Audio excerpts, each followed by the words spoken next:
C'est Zach, BLZ Concept Enson Auto.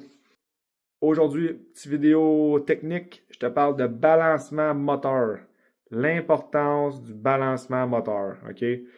On commence à être dans le côté plus technique de la chose. C'est quoi le balancement moteur? Bon, aussitôt qu'on joue dans les pièces internes du moteur, puis qu'on change les composantes, il faut faire rebalancer le moteur. Parce qu'à l'usine, le moteur est balancé avec ses pièces d'usine. Quand je dis balancé, je parle que le vilebrequin, les pesées sur le vilebrequin sont balancées pour les pièces auxquelles elles sont rattachées. Donc, piston, rod, ring, toutes les pièces en mouvement. Sur un vilebrequin, il y a toujours des trous de balancement. On voit ici un exemple, là. Puis il doit y en avoir d'autres là-bas, exact. Ça, si on regarde un vilebrequin, les pesées qui sont ici, là,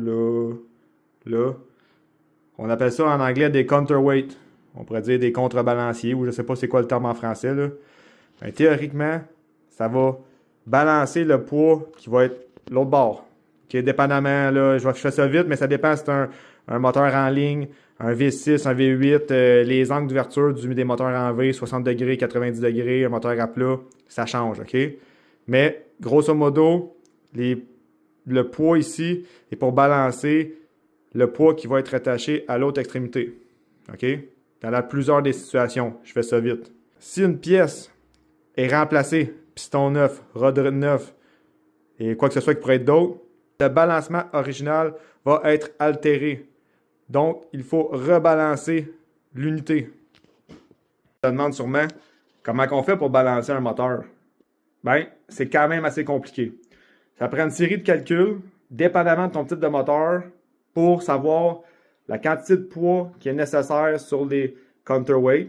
Puis après ça, on doit mettre ça sur une machine spécialement faite pour ça, pour balancer les vilebrequins.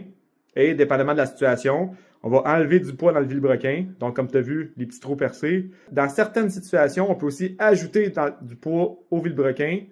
Donc, c'est comme des inserts, des slugs en tungstène ou en tout cas, différents matériels, que la densité est plus lourde que la fonte ou l'acier régulière. Ensuite de ça, il faut balancer toutes les cylindres.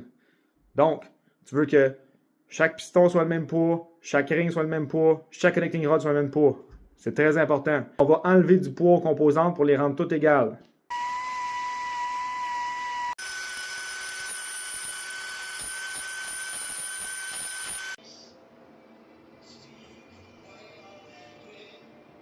La particularité